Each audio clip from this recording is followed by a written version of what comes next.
해법을 찾는 토론 이슈엔 직설 시작하겠습니다. 코로나19 신규 확진자 수가 연일 세 자릿수를 기록하면서 방역에 비상이 걸렸습니다. 이른바 3차 대유행이 시작된 건데요. 실내 활동이 많아질 수밖에 없는 이 겨울이라는 계절적 요인을 생각할 때 참으로 우려스러운 상황입니다. 그럼 현재 상황 어떻게 봐야 될지 전문가와 자세히 짚어보겠습니다. 중앙대학교 약학대학 설대우 교수 나오셨습니다. 어서 오십시오. 예, 안녕하세요. 이번이 3차 유행이라고 얘기를 합니다. 2, 3월에 있었던 1차 유행, 그리고 8월에 있었던 2차 유행, 그리고 이번이 이제 3차 유행이라고 하는데 많은 분들이 그 앞서 있었던 1, 2차 유행 때보다는 지금이 더 심각할 수 있다, 심각하다 이렇게 평가를 하는데 교수님 보시기에도 그런지 좀 궁금하고 혹시 그렇다면 이유가 뭔지도 궁금하거든요. 예, 우선 3차 유행이다 이렇게 얘기하는데 저는 3차 유행이 아니라 2차 유행이다 이렇게 얘기하고 있습니다. 2차요? 예, 왜 그러냐면 1차 유행 때는 4월 말 5월 초에 0명 단위로 내려간 적이 있어요. 거의 완전히 없어진 경우가 있습니다. 그런데 그때로부터 슬금슬금 유행을 하기 시작해서 2차 유행에서 한 번도 0명을 찍어본 적이 없어요. 60명대까지 내려간 적은 있습니다. 그러다가 지금 소위 3차라고 하는 게 2차가 해결이 안 되고 3차로 그냥 생각하고 있는데 2차 해결이 안 된 거죠. 그러면 지금은 더 위험하다. 이것은 대부분의 전문가 또 방역 당국도 그렇게 생각하고 있거든요. 이유가 있습니다. 우선 하나는 집단 감염이라고 할 때 이 집단 수가 너무 많아요. 그러니까 신천지 대구교회나 아니면은 구로 콜센터 같은 데서 보듯이 대규모 집단에서 많이 나와서 확진자 수가 많아진 상황이 아니라 네. 집단 수가 적은데 각각 나온 환자를 모아 보니까 환자 수가 많은 상황이라는 거죠. 한 곳에서 여러 명 나온 게 아니라 그렇죠. 굉장히 국소적으로 굉장히 그렇습니다. 많은 곳에서 발생했다는 그렇습니다. 얘기네요. 그게 하나가 있고요.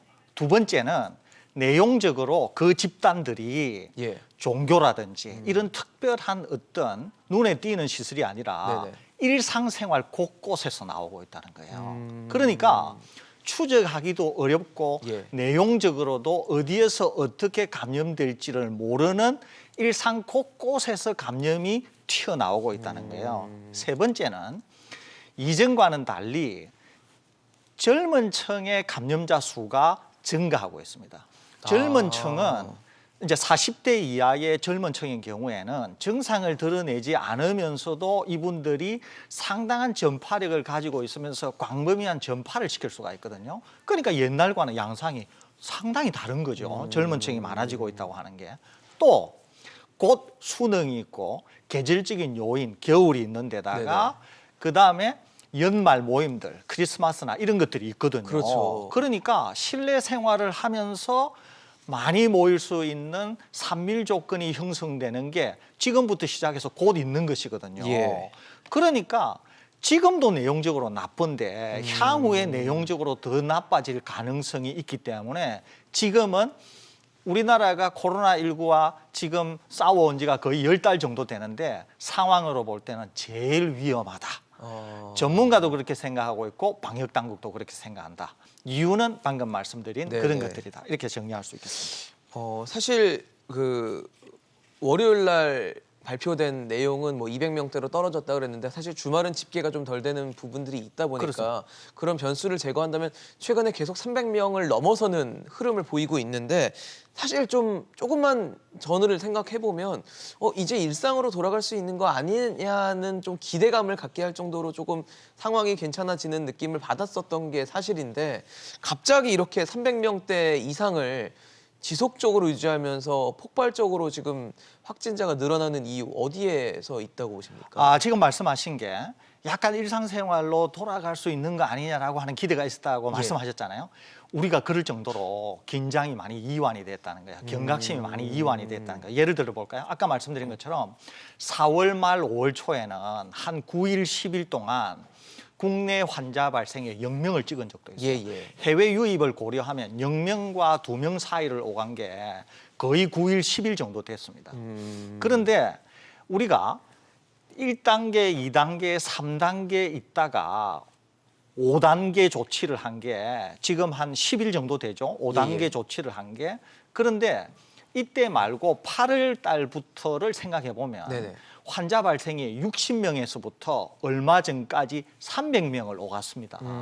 그런데 지금 우리 앵커께서는 예. 일상생활에 약간 돌아갈 수 있을 것 같다는 느낌을 받으셨다 그랬잖아요. 네네네. 그거는 뭐냐 하면은 환자 수가 20명, 30명, 50명 나올 때는 마치 0명인 것처럼 대수롭지 않게 생각한다는 거예요. 아까 말씀드렸죠. 4월 말 5월 초에는 거의 0명이었다고.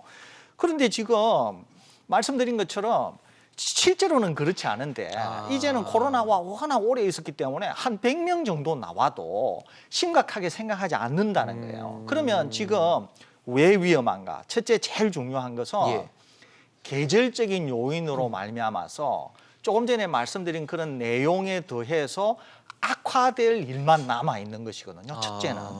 두 번째는 오랫동안 코로나19와 싸우면서 국민의 경각심이 많이 낮아져 있습니다. 이게 그러다 피로도가 보니까 높아지는 것과 같이 맞물리겠네요. 그렇습니다. 그러니까 만일에 이제는 한 100명, 200명 정도 나와가지고는 아주 심각하게 생각 안 한다는 거예요. 그러니까 정말 한 1000명 정도 나오면은 야 이거 심각한가 보다 이렇게 생각할 수 있는데 지금 100명, 200명 수준으로는 그렇지 않다는 거죠. 그런데 아까 말씀드린 것처럼 그러면은 왜 당국이 서울시만 하더라도 2단계가 아니라 강화된 2단계, 예. 2.5단계 정도라고 볼 수 있거든요. 그러니까 10명 이상은 모임하지 마라 이런 네네. 거잖아요. 2단계 조치는 그거 아니거든요. 강화된 2.5단계를 하겠다는 거거든요. 왜 이렇게 되는가? 아까 말씀드렸죠. 수능 있죠. 겨울 있죠. 조금 있으면 연말 모임 있죠. 그러니까 그렇죠. 지금 선제적으로 억제를 하지 않으면 정청장이 얘기하신 400명 수준 또는 제가 얘기한 600명에서 1000명이 하루에 나올 수 있는 상황이 된다는 거죠, 이게.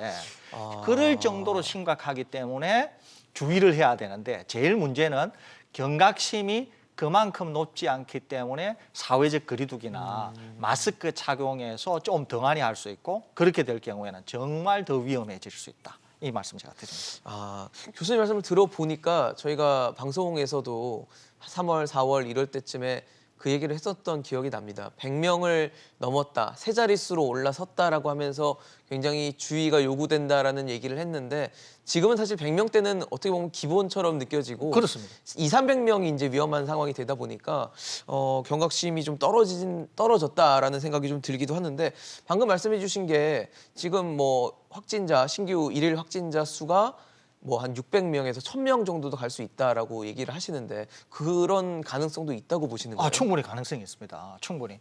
예를 들면 수능 같은 경우에는 인생을 좌우하는 일이기 때문에 그렇죠. 위험을 무릅쓰고도 수능을 안 볼 수가 없잖아요. 그죠? 그러면 수능을 볼 때는 심지어 확진자라도 수능을 볼 수 있게 하는 것이거든요. 그러면 이제 고등학생이 수능을 보게 되면은 또 고등학생은 긴 터널을 지나왔기 때문에 뭔가 좀 휴식을 하려고 할 거고 또 경제 상황에 나쁜 여러 가지 이제 그런 고등학생들을 유인하려고 하는 그런 이제 업주들도 있지 않겠습니까? 그렇죠. 그러니까 이제 연말과 맞물리게 되면은 그런 것들이 이제 폭발적으로 늘어날 수 있죠. 또 하나는 날씨가 추워지기 때문에 생활을 실내에서 할 수밖에 없는 것이거든요. 그렇죠. 그런데 지금 아까 말씀드린 것처럼 내용적으로 사회 곳곳에서 누가 감염자인지를 모르는 상태의 감염이 너무 많다는 거예요. 그러니까 실내 모임 그 자체는 너무도 위험하거든요. 그런데 지금 식당이나 카페나 물론 이제 2.5단계 강화된 2점 상태가 되면 좀 현재 달라지겠습니다만은 여전히 실내 모임이 지금같이 지속이 되어서는 감염 확산을 막기가 어렵거든요. 그런데 지금 겨울이면서 곧 지금 연말이 되면은 이 모임들을 스스로가 자제하지 않는 한에는 무차별 확산을 막기는 어렵겠죠. 그런 점에서 본다고 하면 상당히 걱정이 앞선다 이렇게 볼 수 있겠습니다. 사실 지금 300명대 정도 되니까 600명이 되면 한 2배 정도가 되는 거고 만약에 1000명이 되면 3배 정도에 되는데 그런 말씀하신 뭐 수능 후에 이제 모임이 많아질 수 있는 연말 연시라는 분위기 또 그리고 또 실내 활동이 많아진다 그러면은 한 2~3배까지도 갈 수 있다라는 얘기네요. 그렇습니다. 그리고 충분히 가능합니다. 그러니까 지금 여러 매체에서 또 전문가들이 경고하는 것이 정말 하루에 1000명도 나올 수 있다 이렇게 계속 경고를 하는 것이거든요. 그러니까 이 경고는 굉장히 전 국민이 상당히 심각하게 받아들여야 될 것으로 생각이 됩니다. 사실 지금 정부에서는 사회적 거리두기를 1.5단계로 높였다가 한 닷새 만에 다시 2단계로 이제 상향하라는 조치를 했는데 정부는 약간 선제적 조치라는 얘기를 합니다. 뭐 수능도 앞두고 있고 말씀하신 계절적 요인도 있기 때문에 그렇다면 그 기간을 지금 2주로 뒀거든요. 12월 7일까지.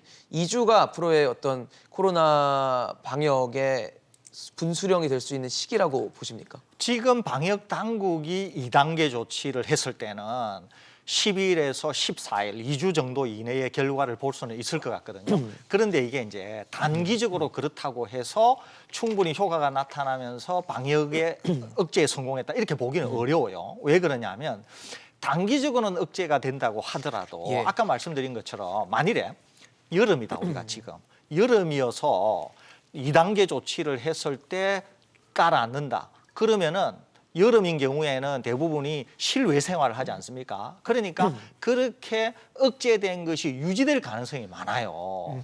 그런데 지금 겨울은 어떻게 되느냐 하면 단기적으로 줄어들었다고 해서 예. 그것이 유지된다고 하는 보장이 없는 거죠, 이게. 그렇기 때문에 결과가 향후 10일 이내에 나올 가능성이 있고 10일 이내에 추이가 어떻게 될 거냐라고 하는 거는 중요하지만 이후에 더 어려운 구간이 있기 때문에 이것만 가지고 그 이후까지도 안정화될 거다. 이렇게 속단하기는 매우 어렵다는 거죠. 그러니까 10일 이후뿐만 아니라 상당히 긴 구간에 걸쳐서 네. 계속 긴장을 유지하지 않으면 잠시 줄어들지는 모르지만 예, 예. 곧 다시 바운스 백 올라가는. 하면서 나빠질 거다는 얘기입니다. 그러면은 일각에서는 그런 얘기도 하세요. 지금 어쨌든 서울은 뭐 1,000만 시민 긴급 멈춤을 선포를 하면서 2.5단계 수준으로 높이긴 했지만 차라리 전국적으로 2.5단계라든지 아니면 최종 단계 3단계까지 좀 강한 수위로 높여서 지금 이 상황을 빨리 좀 매듭을 짓는 게 나중에는 더 나은 거 아니냐는 얘기도 하는데 그건 어떻게 보세요? 저는 좀 반대합니다. 반대하세요? 예, 왜 그러냐면은 자 한번 해볼게요. 예. 3단계로 갔다고 해볼게요. 3단계로 갔다고 해서 이게 긴 시간 동안 충분한 효력을 나타내기가 어렵다는 거죠. 좀 더 쉬운 예를 하나 들어볼게요. 네네. 많은 분들이 계속 우리가 지금 코로나19와 싸우고 있으니까 이런 얘기를 하시는 분들이 있어요. 그러면 전 국민이 진단검사를 받자 이런 얘기 하시는 분이 있거든요. 아, 네네. 얼핏 보면 설득이 있는 것 같잖아요. 그런데 진단검사를 전 국민에게 했을 때는 그냥 그때밖에 없어요. 불과 10일이나 20일 지나면은 그때는 음성이었는데 또 감염이 될 수 있는 그렇죠, 것이거든요. 그렇죠. 그러니까 전국토를 2단계나 3단계 조치를 하면 이게 잡힐 것 같아도 그렇게 안 잡힌다는 거예요, 이게. 그렇기 때문에 지금 우리는 긴 시간을 코로나19와 지내왔지만 예. 긴 시간을 코로나19와 같이 동행을 해야 되거든요. 그러니까 네네. 어떻게 해야 되느냐? 오히려 스마트하게 어떻게 하면은 코로나가 있을 수 있는 곳을 억제를 하면서 긴 어려운 터널을 지나갈 것인가를 고민을 해야지.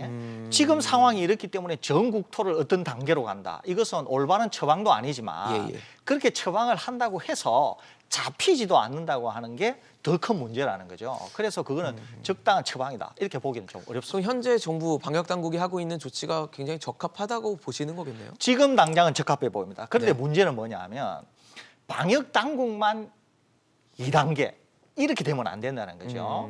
전 국민이 협조하지 않는 단계의 조정은 아무런 의미가 없습니다. 예, 예. 그러니까 전 국민이 뭘 해주셔야 되냐 하면 두 가지를 해주셔야 되거든요. 네. 하나가 사회적 거리두기, 두 번째가 마스크 착용이거든요. 마스크. 그러면 사회적 거리두기는 뭐냐? 지금 실내 모임을 하잖아요. 예. 그러니까 국민들이 실내 모임 자체를 하시면 안 돼요. 그러니까 식당이다. 그러면 전부 테이크아웃이나 음료수다. 전부 테이크아웃이나 또는 어떤 장복이나 이런 것들도 다 딜리버리 하거나 이런 마음가짐을 가지셔야 된다는 거예요. 그러니까 겨울에 실내 모임 자체는 굉장히 악화시킬 수 있기 때문에 예. 사회적 거리두기를 해야 된다고 하는 확실한 인식. 두 번째는 그 어떤 경우에도 마스크 착용을 해야 된다고 하는 인식. 이게 있어야 되거든요. 이게 없고서는 올겨울에 코로나19를 우리가 적절히 통제한다. 이것은 불가능하다. 이렇게 보시면 됩니다.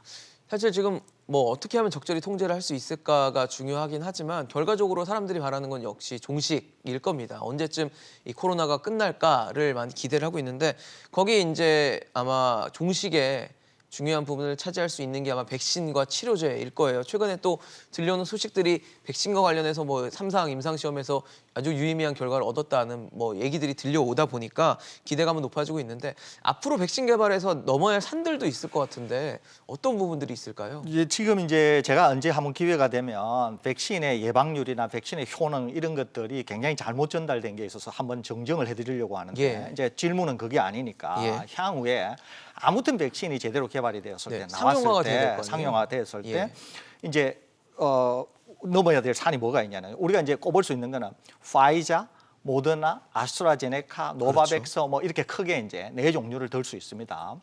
이것들이 가지고 있는 장단점이 다르고 기술이 다르는데 하나같이 우리가 이제 걱정해야 될 거는 크게 두 가지입니다. 하나는 대량 생산. 네. 두 번째는 대량 생산 이후에 콜드 체인, 즉 배송과 보관이라고 하는 두 가지 점이거든요. 그러니까 화이자나 모더나는 비교적 대량 생산하기도 쉽지 않을 뿐만 아니라 콜드 체인, 즉 배송하고 보관하는 것도 온도가 좀 낮아야 되니까 그리고 쉽게 이제 변질되거나 깨질 수 있기 때문에 그런 점에서 불리한 점이 있습니다. 다만 장점은 빠른 긴급 승인을 받아서 빨리 배포될 수 있다고 하는 장점은 있는 예. 거죠. 그다음에 3, 4등을 다투고 있는 아스트라제네카나 노바백스는 기본적으로 가격이 좀 쌉니다. 예방률에서는 약간 떨어진다 그러는데 예. 그런 정도의 차이는 유의미하다 이렇게 보기는 어렵습니다. 그래요? 다만 이제 우리나라 입장에서 볼 때는 아스트라제네카나 노바백스 같은 경우에는 지금 가격이 3불대 수준이니까 4,000원 정도 된다고 볼 수 있거든요. 예. 그렇기 때문에 아주 저렴하면서 효과적이고 또 하나는 대량 생산도 용이합니다. 이 두 가지는 우리나라에서 생산도 가능하거든요. 예. 아주 대량 생산도 가능하고 또 콜드 체인도 기존 독감의 콜드 체인 2도에서 8도 정도 수준에서 석 달에서 6달 정도 안정적으로 보관이 가능하거든요. 그러니까 그런 점에서 본다고 하면 아스트라제네카나 노바백스가 장점이 있겠죠. 예, 예. 그러니까 말씀드린 네 가지가 대량 생산과 콜드 체인 또 굳이 덧붙인다고 하면 가격 이런 거에서 서로 차이가 있고 특히 대량 생산과 콜드 체인은 향후에 굉장히 중요한 이슈가 될 가능성이 많다. 이렇게 볼 수 있겠습니다. 일단 정부는 계획을 하고 있는 게 백신을 한 3천만 명분을 확보하겠다라고 하는데 이 정도 수면은 충분하다고 봐야 될까요? 이제 경우에 따라서 충분하다, 충분하지 않다 볼 수 있는데 예를 들면 백신의 효과가 100%다. 아주 맞기만 하면 보호가 된다. 이럴 경우에는 3천만 명을 맞히게 되면 전 국민의 60% 정도 되니까 그렇죠. 집단 면역을 형성할 수 있어요. 백신을 통해서. 그런데 만일에 효과가 50%밖에 안 된다. 그러면은 실제로 3천만 명을 맞췄는데도 1,500만 명밖에 효과가 없는 거잖아요. 그렇죠. 그러니까 백신 효과가 어떻게 될까 하는 거는 일단 문제가 될 수 있습니다. 네. 그런데 백신 효과가 충분하다고 생각이 될 때 3천만 명분은 충분할 수 있다. 이렇게 볼 수 있는 거죠. 그러니까 우리나라는 일단 코백스 패실리티라고 하는 곳에 일단 돈을 내고 1,000만 명분은 확보는 했어요. 일단. 예, 예.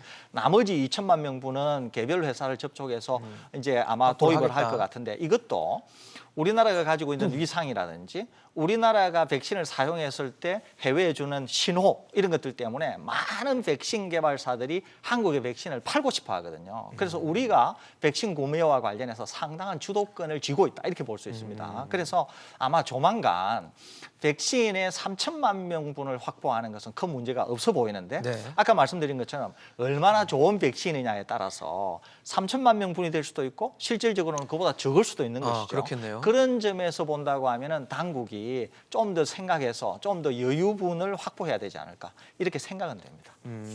뭐 만약에 백신을 이제 확보를 했다고 쳐도 지금 어쨌든 전 국민이 다 맞을 수 있는 분량은 아닐 거다 보니까 우선순위라는 걸 분명히 두게 될 거 아니에요. 근데 독감 백신 같은 경우는 뭐 임신부라든지 어린이라든지 고령자 이렇게 아니면 기저질환자 이런 분들한테 먼저 백신을 투여를 하는데 코로나19도 뭐 비슷한 형태를 취하게 될까요? 좀 다릅니다. 이제 독감 같은 경우에는 타미플루라고 하는 약이 있기 때문에 예. 지금 말씀하신 그런 우선순위가 배정이 되는데요.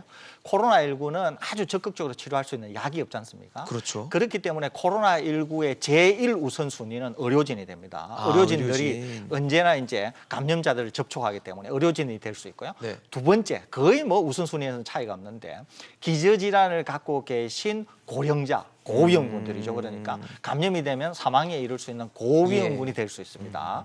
세 번째가 이제 감염이 되게 되면 치료가 좀 곤란한 임신부들 네. 이제 이런 분들이 될 수가 있어요. 아무래도 제일 후순위가 연령이 50대 이하면서 기저질환이 없는 건강한 분들이 제일 마지막 순위가 최우순위가 되겠네요. 최후순위가 될 가능성이 많습니다. 그렇군요. 일단 뭐 사실 전제는 코로나 백신이 완성도가 좀 높게 만들어져야 된다는 전제가 있긴 하지만 어쨌든 지금 말씀하신 대로 굉장히 피로도도 높아지고 긴장감도 낮아진 상태여서 백신이 좀 하루빨리 확보가 돼서 빨리 이 상황이 좀 종식이 됐으면 하는 바람이 생깁니다. 지금까지 설대우 교수와 함께해봤습니다. 말씀 감사합니다. 예.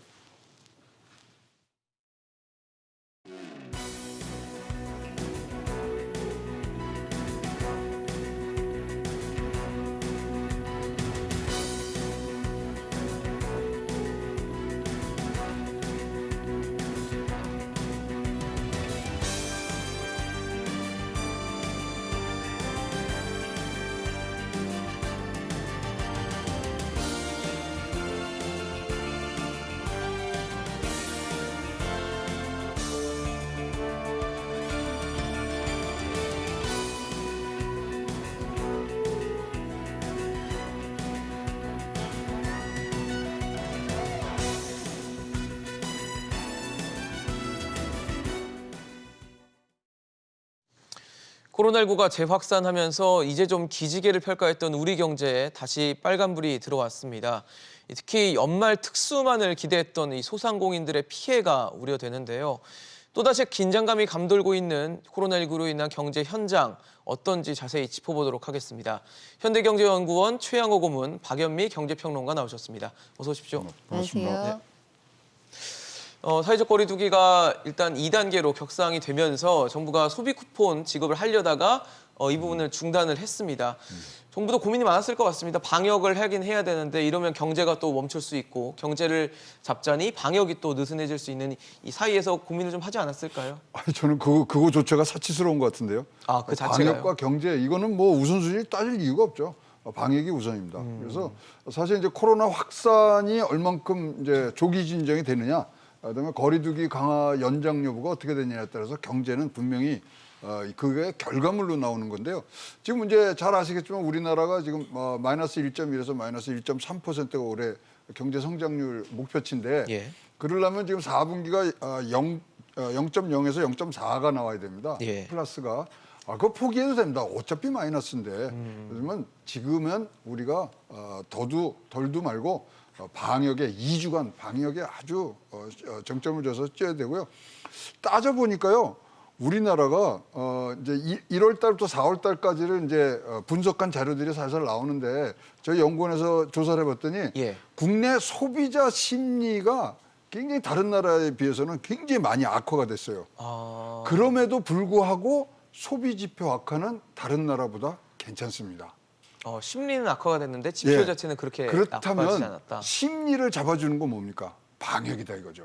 그렇다면 올라갈 수가 있기 때문에 특히 지금은 전자상거래나 ICT 쪽으로 이거 많이 비대면 쪽으로 소비 활동을 할 수 있는 우리나라가 굉장히 인프라 잘 돼 있기 그렇죠. 때문에 지금은 방역 잡는 게 곧 경제다 이렇게 보고 있습니다.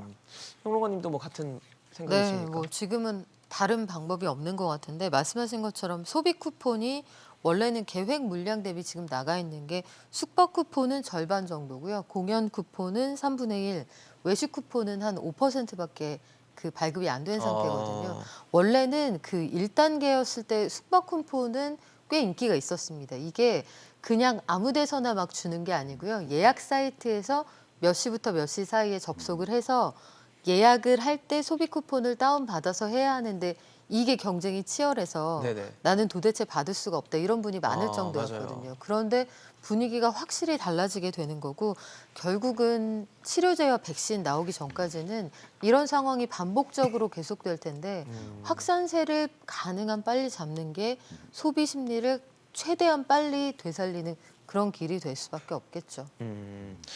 사실 3분기 성장률이 네. 1.9% 전분기 대비 성장을 했습니다. 그래서 이제 우리 성장이 다시 또 좀 회복세를 타는 건가? 그래서 그렇죠. 아까 말씀하신 뭐 0에서 0.4% 정도 4분기 성장하면 좀 가능하지 않을까 싶었는데 어쨌든 경제 위기가 닥친 상황이 또 됐어요. 그러면 또 말씀하신 대로 소비가 또 침체가 되면 이게 또 경제에 또 타격으로 올 텐데 그러면은 뭐 올해는 좀 아까 말씀하신 대로 지금 네. 뭐 마이너스 어차피 마이너스인데 그냥 포기를 좀 해야 될까요? 뭐 마이너스 1% 굉장히 잘한 겁니다. 지금 미국의 내년도 1분기 성장률이 뭐 오늘 나왔습니다만은 당초에는 3.5% 얘기했거든요. 네네. 1%로 줄었습니다. 그만큼 지금 미국에서의 그 팬데믹의 재확산은 경제 성장률의 한 2% 이상의 지금 영향을 주고 있거든요. 그렇네요. 근데 이제 뭐 저희 같으면 잘 지금 뭐 K 방역이라든가 K 경제를 잘 하고 있기 때문에 하는데 항상 우리가 보면요. 엄격정 지수라는 게 있습니다. 얼마나 이 검역 그다음에 방역을 정부에서 엄격하게 통제하느냐 그것에 따라서 보면 지금 1월달에서 4월달까지는 산업 생산은 뭐 한 5.7%가 내려왔고요. 네네. 소비 판매는 우리가 불안함에도 불구하고 마이너스 2% 정도거든요. 그러면 우리가 과거에 그러니까 올해 패턴을 보면 2월 중순에 피크 한 번 쳤다가 그렇죠. 8월 중순에 한 번 피크 쳤다가 지금 11월 중순에 또 한 번 피크 치는데 예. 8월 달을 보시면요. 놀랍게도 소비 판매는 3% 증가합니다. 뭐 그 전달에 기저 효과가 있었지만 예. 따라서 지금 소비 하락이 굉장히 위험한 지수이긴 합니다만은 결국 이것을 뭐 몇 프로 조금 더 올리려 그래서 더 큰 우리 화를 불러올 수 있는 개연성이 굉장히 높기 때문에 이런 부분들을 다스려 주셔야 되고요. 뭐 우리 연구 결과로 보면 소비 심리 지수가 우리가 굉장히 민감합니다. 우리나라 네네. 국민들이. 그러니까 우리나라는 이 팬데믹이 오니까 마이너스 33.4%가 떨어져요. 소비 심리. 스웨덴 같은 데는요. 3.1%가 떨어집니다. 그러니까 이 우리가 강도가 굉장히 크네요. 예, 우리가 굉장히 커요. 그럼에도 불구하고 그 나라는 스웨덴 같은 데 마이너스 5% 이상의 소비 판매가 줄어드는 반면에 예. 우리는 마이너스 2%밖에 안 하거든요. 그렇네요. 그래서 조금 다릅니다. 그래서 지금은 아주 이것만 잘 잡아주시면 소비 8월 달에 플러스 3%로 돌 때 우리가 경험한 바가 있기 때문에 분명히 치고 올라올 수 있고요. 또 1차, 2차가 우리가 지났기 때문에 조금 이제 학습 효과도 있고 그다음에 제한적으로 올 수 있는 상황이 많아서 빠른 시일에 이것만 종결만 해주면은 우리가 발판을 아니 나갈 때 플러스 할 때 확 올라가야죠. 지금 마이너스 조금 줄인다고 이 경제가 나아지는 건 아니기 때문에 그런 모습을 좀 정부가 잘 알아서 더 엄격하게 더 불편하면 불편할수록 빠르게 경제는 회복된다고 봅니다. 사실 지금 소비는 우리가 뭐 정부에서 어느 정도 통제를 하고 할 수 있을 것 같은데 수출은 그런 부분은 또 네. 아니잖아요. 대외적인 요인이 굉장히 중요하고 지금도 미국이나 뭐 유럽에서는 코로나19 신규 확진자가 크게 늘고 있어서 네. 3분기 성장률을 끌어올려줬던 수출이 만약에 4분기에도 안 좋으면 어쩌나라는 걱정을 할 수밖에 없을 것 같습니다. 그렇죠. 수출이 3분기 상황이 좀 좋았습니다. 여러 가지 이제 그동안 펜트업 소비도 좀 있었고요. 2분기에 워낙 가라앉았던 게 그리고 또 한 가지는 재택근무가 늘어나고 원격 학습 수요가 늘어나다 보니까 오랫동안 가라앉았던 노트북 시장이 살아나고 태블릿 시장도 좀 살아났거든요. 예. 그리고 고사양폰에 대한 수요도 좀 늘어나고 예. 메모리 반도체 수요도 늘어났는데 이제 그 내구재 같은 것들도 바꿀 만큼 좀 바꿨단 말이에요. 큰 TV가 필요하다 해서 큰 가전 들여놓고 식기세척기도 특수를 맞았는데 요게 3분기에 대다수 지출이 이루어졌으니까 4분기 상황은 아직 예단하기는 좀 어려워요. 그렇네요. 3분기만큼 수요가 있을 거냐. 그리고 말씀하신 것처럼 미국과 유럽은 거의 재봉쇄 단계에 들어갔지 그렇죠. 않습니까? 그래서 연간으로도 우리가 그 수출이나 수입이 대략 한 4% 정도 줄어들 수 있다 이런 전망이 나와 있는 상황인데 다만 이제 그 사람들이 이 체제에 적응해 나간다는 거죠. 그 사회심리학적으로 보면 한 66일 정도면 사람들이 새로운 환경에 완전히 적응하게 된다고 하거든요. 2달 안쪽으로 어떤 팬데믹 상황이 정리가 됐다면 아마 예전의 그 행동 양식을 다시 돌아가려고 하는 관성이 있었을 네네. 텐데 이제 지금 거의 1년 가까운 그렇죠. 시간이 지나가다 보니까 코로나19 상황에 나름대로 전 세계 소비자가 적응을 하고 있습니다. 그렇다면 여기에서 발생하는 또 다른 종류의 새로운 수요가 있을 수도 있겠고요. 그렇죠. 아마 여기에서도 우리는 어떤 방식으로든 솔루션을 찾아 나갈 건데 4분기 상황은 결국은 이제 미국과 유럽의 봉쇄가 얼마나 효과를 보느냐 여기에 따라서 좀 달라질 것 같습니다. 네. 사실 사회적 거리두기 단계가 높아지면서 가장 치명타를 입는 곳이 아마 자영업자 분들일 겁니다. 특히 자영업자 뭐 지금 카페도 이제 안에서는 이용할 수 없고 포장을 해야 되고 식당도 저녁 9시 이후에는 이용할 수 없는 상황이 되다 보니까 많은 분들이 연말 특수를 기대하셨다가 이제 걱정을 하는 상황이 됐는데 최근에 통계청 발표에 따르면 8월 기준으로 40, 50대 자영업자가 줄었어요. 근데 직원 없이 혼자 일하는 60대 이상 자영업자 사장님은 늘어났다고 합니다. 고모님 이거를 네. 어떻게 해석을 해야 될까요? 근데 이거 이제 자료를 찾다 보니까 재미난 자료를 하나 찾았어요. 지금 뭐 최근에 나온 기사의 제목이 60대 나홀로 사장 1만 명 늘어 이거거든요. 근데 이거는 어떻게 보시겠어요? 나홀로 자영업 10만 명 늘었다. 2019년 11월 달에 나온 신문 기사 제목입니다. 아, 1년 전이네요. 우리는 지금 코로나 때문에 이렇게 온 줄 알지만 전체적으로 이거는 오고 있었다. 그거 뭐 최저임금과 이런 영향, 근로시간 예, 뭐 단축 그런 영향이 건 쭉 있겠네요. 오고 있었기 때문에 사실 2019년 11월 5일자 신문에 보면 나홀로 자영업 10만 명 늘고 직원 둔 자영업자 11만 명 줄어. 지금 내용하고요 거의 비슷한 내용이 지금 왔기 때문에 예. 사실 코로나가 이 큰 트렌드를 뭐 바꿔서 간 게 아니라 그만큼 우리의 진짜 경제에 기저질환은 있었다. 근데 이제 이것을 해석을 하자 그러면 사실 이제 60대 나홀로 이제 사장님들이 이제 11만 명 증가하는 건 딴 게 아니고요.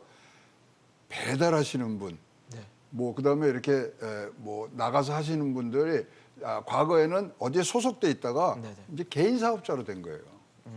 그래서 지금 뭐 보시면은 음식점의 고용 배달부들이 다 이제 개인 사업자로 도는 부분들이 많아서 특히 이제 플랫폼을 매개로 해서 배달, 가사 도우미 이런 부분들이 다 자영업 사장님이 되셨거든요. 근데 40, 50대 자영업자는 지금 줄었거든요. 그건 이제 거기서는 폐업이 이제 된 거죠. 뭐 이 소위 말하는 이제 직장 퇴진돼서 오신 분들이 이제 예. 그걸 못 견딘. 그러니까 의미 있는 건 40, 50대가 지금 의미가 있는 거죠. 그 뭐 오늘도 보면은 신문 제목이 이렇게 나왔더라고요. 학업 중단 20대, 직장 퇴진 40대, 공장 폐업 60대.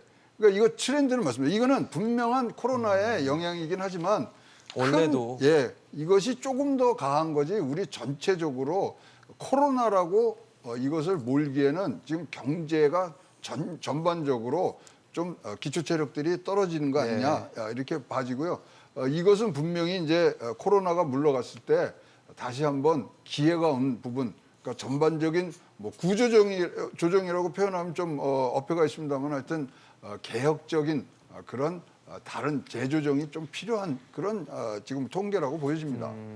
사실 뭐 흐름이 있을 수 있겠지만 코로나가 그 속도를 좀 앞당기지 네. 않았나라는 생각이 들고 최근에 거리에 나가보면 임대라고 써붙여져 있는 가게들이 상당히 많이 눈에 띄는 네. 걸 보면서 사실 굉장히 안타까웠거든요. 공실률이 굉장히 올라가는 게 맞고요. 말씀하신 것처럼 주요 상권, 서울의 3대 상권을 꼽아 본다고 하면 명동, 홍대, 강남역 사거리 정도 그렇죠. 될 텐데 그 일대에 굉장히 목 좋은 1층에도 공실률이 상당히 높습니다. 전체 통계를 내보면 한 10% 정도 가게가 비어있는 상황이고 이태원 같은 지역들은 이태원발 집단 감염 지난 2차 당시에 예. 굉장히 상황이 심각해지고 나서 맞습니다. 공실률이 지금 30%까지 올라가 있는 상황이거든요. 자영업자들이 기존에도 꾸준히 어려웠어요. 우리 자영업자들이 굉장히 업황이 어렵다는 얘기 맞습니다. 많았고 레드오션이라는 얘기 많았는데 말씀하신 것처럼 코로나19가 방아쇠를 당긴 겁니다. 가던 길에 속도를 붙여준 상황인데 예. 지금 자영업자들이 상당히 막막하다. 이제 불만이 터져나온 상황인 것은 분명해 보이는 게 방역에 협조해야 된다는 대원 측에 공감 안 하는 사람은 아무도 없지만 예. 대책 없이 시시때때로 문을 닫아야 하니까 한 치 앞을 내다보기 어려운 거예요. 맞아요. 그러니까 임대료는 꾸준히 나가고 직원들도 이제 버티다 내보내게 되는 예. 상황인데 고정비는 나가고 수입이 줄어든 상황이 되니까 정말 버티기가 힘든 거죠. 그래서 오늘 오전에 나온 인터뷰를 보니까 이렇게는 정말 힘들다. 세금을 면해주든 아니면 임대료를 동결해주든 뭔가 특단의 조치가 필요하다라고 얘기를 하는데 사실 공감되는 부분이 많았습니다. 그렇죠. 이 부분에 대해서는 좀 더 구체적인 지원안이 좀 나와야 할 것 같아요. 사실 손님을 오게 하기가 참 네. 힘듭니다. 힘든데 가만히 있어도 돈이 나가는 상황인 그렇죠. 거잖아요. 네. 이런 상황이니까 얼마나 막막하겠다라는 생각이 좀 듭니다. 근데 사실 정부가 올해 뭐 우리뿐만 아니라 전 세계적으로 유동성을 많이 풀고 있고 우리도 뭐 재난지원금이라든지 이런 식으로 공적 지원도 많이 늘어났는데 하지만 최근 3분기 기준으로 봤을 때 이 소득 하위 20% 가구가 더 소득이 많이 떨어지고 네. 소득이 높은 사람들의 계층은 또 소득이 좀 더 올라가는 이 상황에서도 소득이 오르는 모습을 보이면서 또 양극화가 심화되는 지금 저희 화면에도 나가고 있죠. 보면은 월 평균 가계 지출 자체도 밑에 그러니까 하위 계층의 소득이 낮은 분들의 지출 폭이 더 크게 줄어드는 모습도 볼 수 있을 정도의 그러니까 소득도 줄고 버는 게 적으니까 이제 그렇죠. 쓰는 것도 줄이는 상황이 된 건데 상황이 그렇지 않습니다. 사실 재난지원금이 저소득층에 도움이 될 거다라는 얘기를 많이 했지만 뚜껑을 열고 보니까 그렇지 않았나 그렇죠. 본데요. 근데 근본적으로 이런 근로소득의 회복 없이 공적 부조로만 이어가는 이 소득 불평등의 해결 이거는 진짜 밑빠진 독입니다. 그래서 네. 지금 뭐 지난 1차, 2차, 3차, 4차 추경을 통해서 1차, 2차 재난지원금들. 지원금이 예. 뭐 지급된 거는 굉장히 도움이 됐죠. 네네. 도움이 됐지만 일단 근로소득의 회복 없이는 불가능합니다. 지금 근로소득이 보니까 10% 이상이 지금 빠지고 있어요. 사업소득도 8% 이상 지금 빠지고 있는 부분들. 그러다 보니까 더욱더 굉장히 많은 이제 차이가 나는 것처럼 보이는데 어쨌든 간에 이제 재난지원금이라는 거는 뭐 그거를 풀어 쓰자 그러면요. 사실 특별한 목적으로 쓰는 거기 때문에 네네. 사실 특별한 계층에 피해를 입으신 분들한테 주는 것이 맞다고 보여지고요.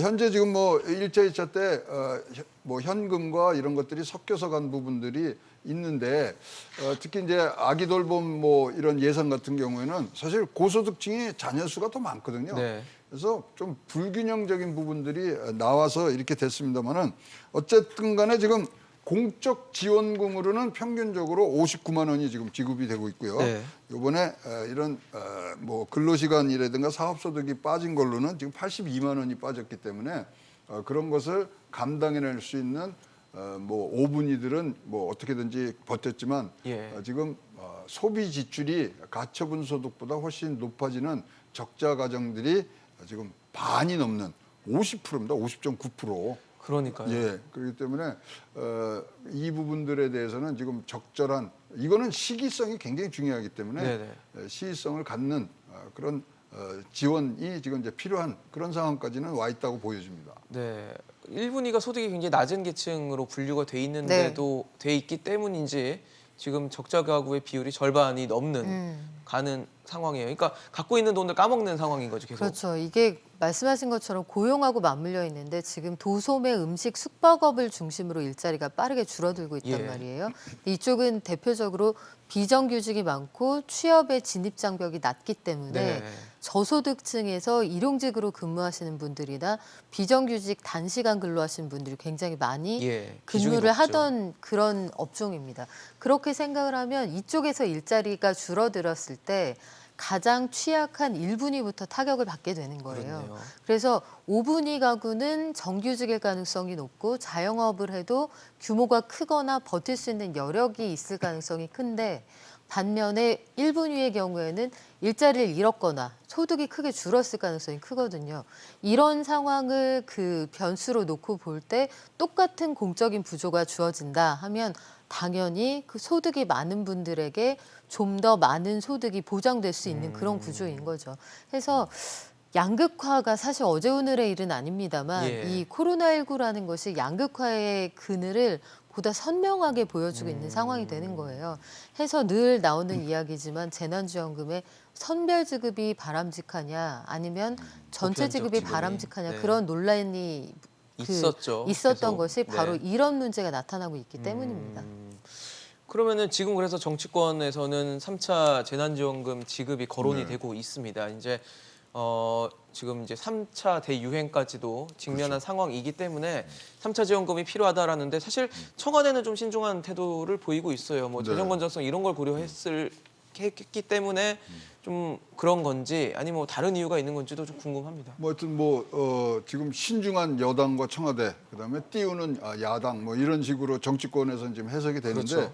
지금 3차 대유행이 아직 초기 단계이라서 재정지원금에 대해서 지금 어떤 뭐 국회 차원의 이제 합의라든가 이런 게 없고요. 지금 예산철 아닙니까? 그래서 이거를 본 예산에 넣어야 되느냐. 또 5차 추경을 하게 되면 이거 길어질 수가 있거든요. 만약에 5차 추경을 안 하고 본 예산에 넣으면 내년 1월에 바로 지급이 되니까 예. 빠른 방법을 가자 등등을 하는데 뭐 정치공학적으로는 이거 재난지원금 재원 마련하기 위해선 뉴딜 예산 좀 깎읍시다 뭐 이런 이 정치적 공방이 있는데 그런 거 다 차치하고라도 지금 시기가 굉장히 중요하기 때문에 이 부분들은 좋은 합의에 좀 가셔야 되는데 지금 1차, 2차를 우리가 해봤잖아요. 그렇죠. 그리고 선별적, 그다음에 보편적 다 해봤기 때문에 분명히 이거는 어떻게 가야 되는지 압니다. 자, 1차 때 어떻게 했습니까? 다 보편적으로 줬죠. 그렇지만 저소득층 280만 가구에 대해서는 현금으로 줬어요.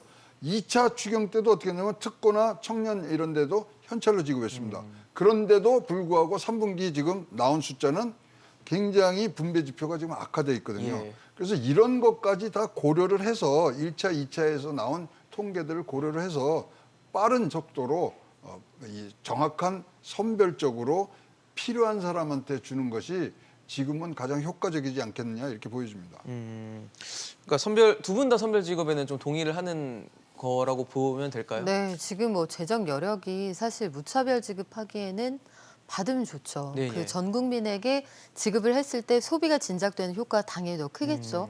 볼륨이 크니까. 그런데 실질적으로 그럴 수 있는 여력이 없기도 하고 예. 연말 예산 철이기도 하고 내년 상황도 지금 우리가 예단하기 모르죠. 어렵거든요. 예. 백신 얘기 나오고 있습니다만 아직 치료제 얘기는 뭐 요원한 상황이고 네. 백신도 그 제약사들의 주장이 그러할 뿐이지 실질적으로 어느 정도 효과가 있을지 아직 알 수 없기 때문에 예. 여력을 좀 비축한다는 측면에서도 급한 불을 끄고 내년 상황을 좀 봐야 하지 않을까 싶습니다. 사실 여력은 많지 않기 때문에 지금 그러니까 내년에 지금 편성하고 있는 지금 논의를 네. 하고 있는 본 예산에 넣을지 아니면 또 다른 추경을 또 편성할지 이것도 굉장히 네. 중요할 것 같거든요. 그 야당에서 김종인 비대위원장이 비대위원장이. 지금 예산 처리하기 전에 먼저 처리를 하자 뭐 이런 의견을 펴고 계신데 현실적으로 이게 행정 일정상 쉽지 않을 것 같아요. 그렇죠. 지금 12월에 본 예산 통과시키고 1월에 또다시 추경 문제 거론되면 신뢰 문제도 있다고 생각한다 말씀하시는데 일단은 연말에는 본 예산 처리하고 네네. 그 내년도 상황을 다시 한번 정밀하게 좀 진단해야 되지 않을까 싶습니다. 뭐 이건 행정적인 문제지만 이러면 국채 발행해야 되거든요. 근데 국채 발행하려면 설계를 해야 되고 우리나라 지금 국채 시장에 지금 이렇게 되면 10조 이상의 또 이 부담이 가는 부분 이러면 결론적으로 실질금리 올라가거든요. 예. 그래서 이 참 여러 가지를 고민해야 될 부분들이 굉장히 많은데 일단은 지금 이 위기를 넘어가는 게 굉장히 중요하기 때문에 여당이든 야당이든 분명히 자기 얘기만 하지 마시고 네. 일단 접점을 찾아서 지금 뭐 우리가 한 끼만 안 먹어도 배고프지 않습니까? 그 어려움에 처한 자영업자들이란가 필요한데 빠르게 지원할 수 있는 방법에 뭐 여야 간 합의가 꼭 이루어졌으면 좋겠습니다. 만약에 신속하게 예산을 어떻게 할지 정해졌어요. 그러면 사실 선별적 지급을 하기로 했다라고 가정을 했을 때 선별이라는 거는 분명히 구분하고 기준이 필요할 거 아니에요. 그러면 누구한테 줘야 된다고 보시는 건가요? 일단은 뭐 자영업자 중심으로 지원이 이루어져야겠죠. 자영업자들이 무너지게 되면 거기에서 파생되는 게 20, 30대 서비스업 종사자들의 실직이거든요. 이렇게 되면 궁극적으로 고용보험기금도 빠르게 고갈될 수 있습니다. 올해 이미 지금 다른 데에서 돈을 꿔와서 메우는 그런 상황인데 예. 올해 실직 상황이 내년에도 이어질 수 있거든요. 그렇죠. 그러면 월급 받는 정규직까지 실직을 한다 이런 상황이 가정될 때 최악의 상황으로 내몰릴 수가 있어요. 해서 소상공인 중소기업 중심으로 지원하는 게 맞는데 일단 집합금지 업종부터 그 빠르게 현실적으로 도움이 예. 되는 수준의 그런 지원을 해야 한다고 봅니다. 역시 뭐 시급한 네. 쪽부터 지원을 해야 된다면은 말씀하신 뭐 집합금지부터 줘야 될까요? 그 순서에 뭐 그거는 뭐 다들 알고 계시고 이제 벌써 3차에 지금 우리가 확산을 지금 경험하고 있기 때문에 예. 재난으로 타격받은 업종과 사람은 이제 우리가 구별할 수 있습니다. 그래서 그 부분에 하고 물론 이런 데는 사각지대가 이제 발생을 하지만 일단 제일 우리가 크게 보면은 자영업자를 중심으로 해서 지금 나오는 부분들이 분명히 지금 눈에 띄기 때문에 이 부분들을 뭐 잘 돌봐주셔야 되고요. 언제든지 이제 우리가 경제 성장률 얘기할 때 항상 제일 중요한 분기가 1분기거든요. 네네. 그래서 지금 회복을 해놔야 1분기 때 하고 내년도에 진짜로 우리가 뭐 V자 반등을 아니더라도 플러스 경제 성장률을 가기 위해서는 1분기가 플러스는 쳐줘야 돼요. 그런 등등 여러 가지 조건들을 생각할 때 조금 뭐 집중될 수 있는 데는 다 알고 그렇지만 시기적으로는 적절한 시기에 시기를 놓쳐서는 안 되겠다 이렇게 보여지거든요. 사실 내년 1분기를 지금 전망하기는 좀 이른 시점이긴 하지만 올해 1분기가 워낙 안 좋았기 때문에 뭐 기저효과나 이런 것들도 네. 있을 거 아니에요. 그러면 뭐 사실 실질적으로는 좋지 않더라도 좋게 보이는 측면도 분명히 생길 거 아니에요. 기저효과는 분명히 있겠죠. 아마 전 세계 어떤 나라든지 다 그럴 거고요. 성장률이 올해 많이 빠진 나라일수록 내년에 성장폭, 그러니까 상승폭이 크게 보이겠습니다만 중요한 건 국민들의 체감이죠. 그게 중요하죠. 살림살이가 정말 나아지느냐. 그래서 최근 들어서의 이 사상 최고치를 찍은 코스피 이런 네. 것들이 좀 걱정스럽기도 한 부분이 주가가 올라가서 돈 버는 분들이 생기면 그나마 다행입니다만 이게 실물하고 괴리가 워낙 큰 상황이거든요. 또 한 가지 걱정이 환율은 너무 떨어지고 주가는 현실 실물 경제와 완전히 떨어져 다른 있는. 방향으로 예. 올라가고 있기 때문에 환율이 또 지나치게 떨어질 경우에는 우리가 뭐 구매력이 늘어난다는 측면도 있습니다만 수출 기업들의 채산성이 떨어지면 그렇죠. 타격이 이쪽에서 있겠죠. 고용이 줄어들거나 투자가 줄어들거나 사람을 덜 뽑을 수가 있어요. 그래서 10원만 환율이 떨어져도 완성차 업체가 연간 벌어들이는 영업이익이 한 3천억 원 가까이 줄어들거든요. 그러면 이런 것들이 전반적으로 경제에 미칠 영향을 좀 크게 볼 필요가 있는 상황인 예. 거예요. 그래서 글쎄요, 최근 들어서 이런 지표들이 일견 반갑지만 일견 걱정되는 부분도 사실 여러 가지 있습니다. 저런 요인 때문에라도 네. 긴급재난지원금이 더 필요하지 않을까 필요하고요. 생각이 듭니다. 우리 저 8월 달에 이제 2차 확산 막 갈 때 그때 저희가 이제 복귀를 해보니까 네. 그 8월 달 확산은 우리 경제 성장률 0.5% 정도를 깎아 먹었어요. 근데 8월 달보다 지금이 조금 더 이 뭐 퍼지는 속도라든가 재확산 개수를 보면 굉장히 높거든요. 예. 그렇다면 뭐 0.5에서 뭐 0.78까지 사이를 봤을 때 그 이제 깎아먹는 부분들이 있으니까 1분기가 그러려면은 어느 정도까지 올라가줘야 되냐면은 거의 2%대까지 올라가 줘야 우리가 되는데 일단 밑에를 이제 갉아먹고 가는 부분 예. 이 부분들에 대한 기저효과도 있고 뭐 여러 가지가 복합적으로 가겠습니다만은 하여튼 1% 중반대를 가야 되고요. 내년도 저희 경제연구소원에서는 지금 어떻게 전망하냐면 상반기는 1.5, 네. 하반기에는 2.12 뭐 이 정도로 해서 우리가 잘하면 우리의 잠재 성장률을 넘어갈 수 있는 부분들도 내년도에 가능하지 않겠냐 그러는데 거기에는 항상 전제가 있었죠. 네. 재확산이 없을 코로나19에, 때. 네. 그래서 사실 이제 아까 모두에 말씀드렸지만 우리나라 소비자들이 심리적으로 굉장히 예민해 하시거든요. 예. 그럼 우리나라가 경제 회복하는 데는 일단 몇 가지 조건이 필요합니다. 1번 백신과 치료제가 같이 나와줘야 돼요. 백신만 갖고는 안 됩니다. 그렇죠. 이제는.